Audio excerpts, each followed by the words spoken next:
I've been living with a mobility impairment for a while now, so I'm pretty used to navigating the world from my wheelchair. I have a handicap placard that I take seriously. I don't just hang it up in my car to get the easy spots for no reason. It's a small thing, but for me it's about respect. I need those spots to make my life a little less complicated, but I also respect that they're for people who genuinely need them. I try not to waste the privilege, you know?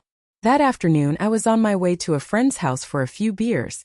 Just a casual hangout to unwind after a long week. I figured I'd stop by the gas station nearby to pick some up. Not the fanciest place, but it does the job. I usually hate these quick stops because they seem to attract all kinds of rude behaviors, but I try to keep my head down and get what I need.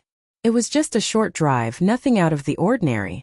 Pulling up to the gas station, I was feeling all right, humming along to a podcast I had playing in the background. The weather was decent.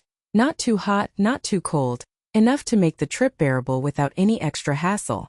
I eased the wheelchair out of the car once I parked, thanked the universe for the handicap spot right up front, and made my way toward the store.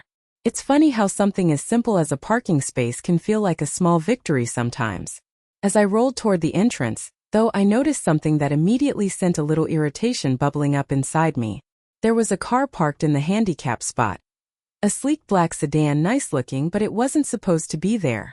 Not only did it lack a handicap placard or plate, but it was parked crooked, taking up part of the adjacent spot as well. It was a clear case of someone cutting corners, thinking they could get away with something just because nobody was paying attention. Honestly, I caught myself staring a little longer than I probably should have. My mind raced through the usual reactions. Should I say something? Should I let it go? Part of me thought, maybe they just forgot to put their placard out. But no, the way they parked was too deliberate, selfish even. I was already aware that life with a disability brings enough challenges without people making things harder by disrespecting the system meant to help. This wasn't just inconvenience, it was disregard. At that moment it hit me. Sometimes standing up for what's right doesn't have to be some huge heroic gesture. Sometimes it's just the small things that matter. Taking the time to notice, to care, to respond in a way that reminds people that their actions have consequences. I didn't want to escalate things or make a scene, but I also wasn't going to just roll by and ignore it. I kept my gaze on that crooked sedan as I pushed into the gas station to grab the beer. Something about the situation just struck a chord with me. It wasn't about anger really, but about fairness. And I knew I couldn't let this one slide without at least doing something small to tip the scales back. That's when the idea started to form in my mind. A little poetic justice, something to remind that driver there are eyes watching, and that the little things add up. But I wasn't sure yet exactly what I'd do.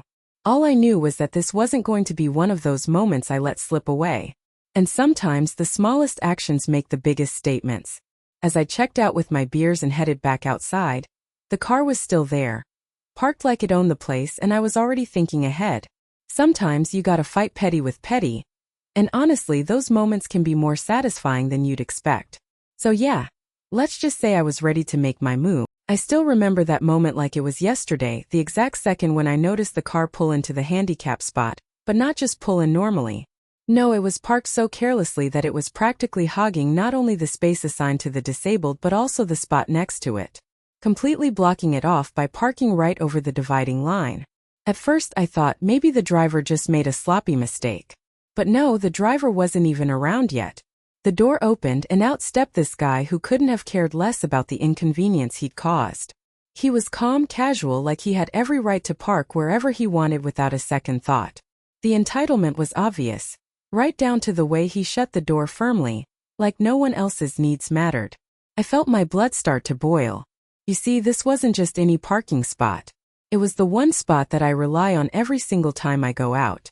As a disabled person, I know how important it is to have those spaces. They're not just convenient, they're essential.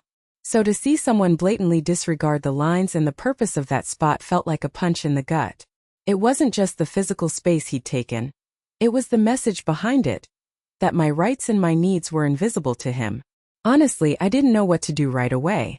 I considered confronting him, but from the distance I was at, it didn't look like he was someone open to an awkward conversation or a plea for respect.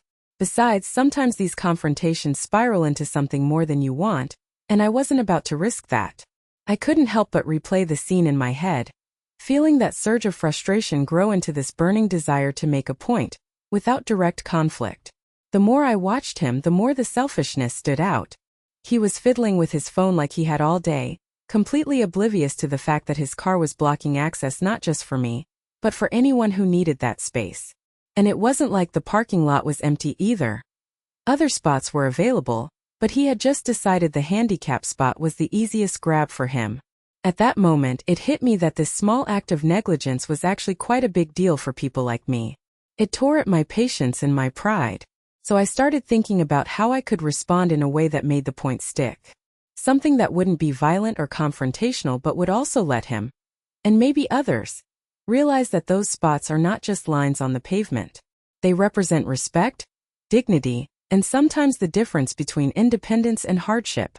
And then, as the pieces came together in my mind, I realized I had an opportunity right there. I had my handicap placard hanging in the car, which gave me the right to park in those spaces.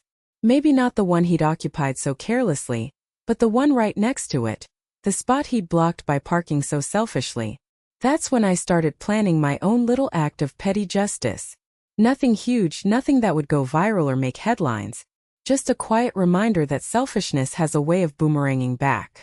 And sometimes standing up for what's right means making them see the consequences of their own thoughtlessness, in the smallest, most satisfying ways.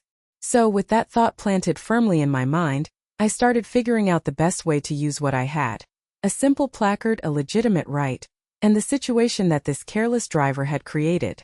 It was time to turn his own selfishness into my moment of quiet, cathartic revenge. Okay, so here's where things really start to get interesting. I'm standing there, staring at this huge truck that's clearly not meant to be in that handicap spot. The driver? Oblivious, probably thinking he's got the world on a string, completely dismissing anyone else's needs. At that moment I remembered something, a little loophole really that I could use. You see, the handicap spots aren't just marked with paint. There's a whole system behind them. Because of my disability placard legally, I'm allowed to park in those spots, no questions asked. So I made a decision right then and there. I wasn't going to just stand there stewing in frustration. Now I was going to make a statement. Not a big, obvious one, but a small, deliberate move that would remind that driver, and maybe others like him, that those spots aren't just decorations. Without hesitation, I wheeled my chair over and smoothly slid into the space right next to his truck. I wasn't just parking there. I was positioning myself perfectly. The gap between my spot and his truck was too narrow. He wouldn't be able to open his door properly without bending himself into a pretzel.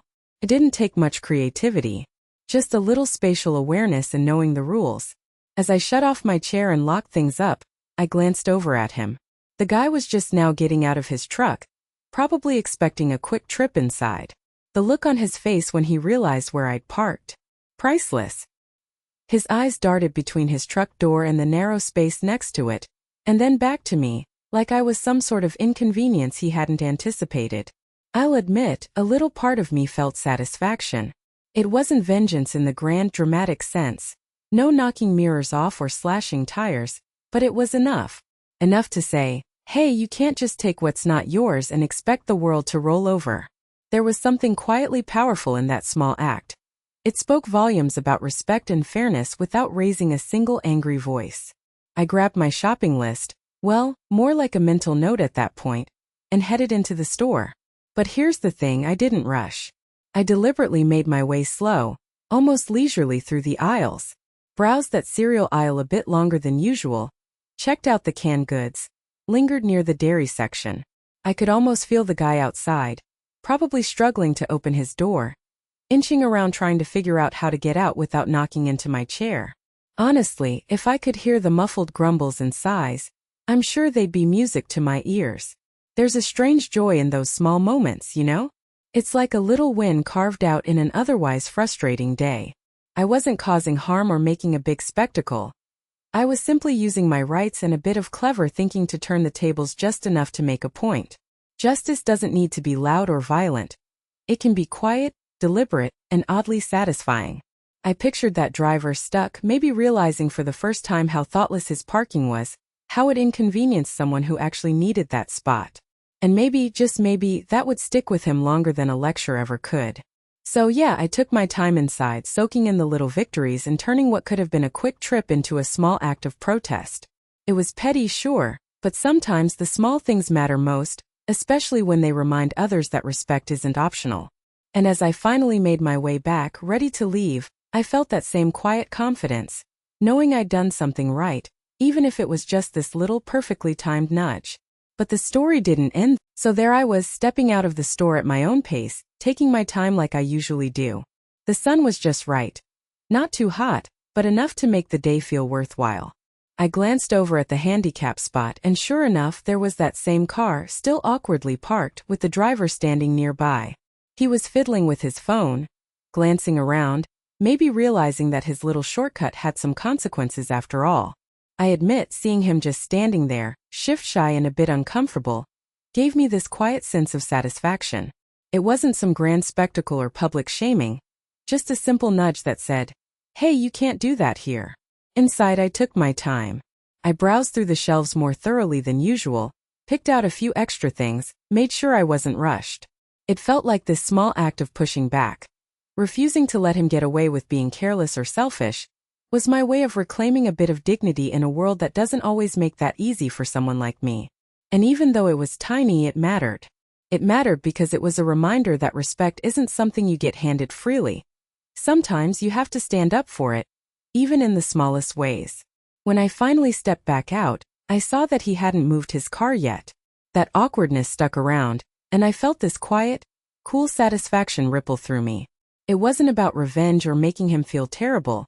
It was about balance, about reminding him and maybe even myself that everyone deserves a little fairness, and that sometimes the smallest actions like taking your time, claiming your space, can tip the scales just a bit. Walking to my own car, feeling the weight of that small victory tucked under my skin, I realized something important. Justice doesn't always have to come from big gestures or loud confrontations. Sometimes it's in these little moments, the ones that go unnoticed by everyone else, that we find the most genuine kind of satisfaction. Because standing up for yourself in those moments means you're saying, "I matter. What's right matters." And that's when it hit me. This moment wasn't just about a parking spot or a rude driver. It was about the simple everyday acts of standing up for yourself and others. Those tiny choices repeated enough times could make a real difference. Not just out there in some big dramatic way, but right here in the small stuff that makes up our days. Looking back, that's the thing I hold on to most. The idea that finding joy in justice doesn't have to be complicated or huge. Sometimes, it's just about gently reminding someone they can't disregard the rules. Sometimes it's about giving yourself the space to say, "Not today." And honestly, that feels pretty powerful. This moment underscored how small everyday acts of standing up for oneself and others can bring significant personal satisfaction.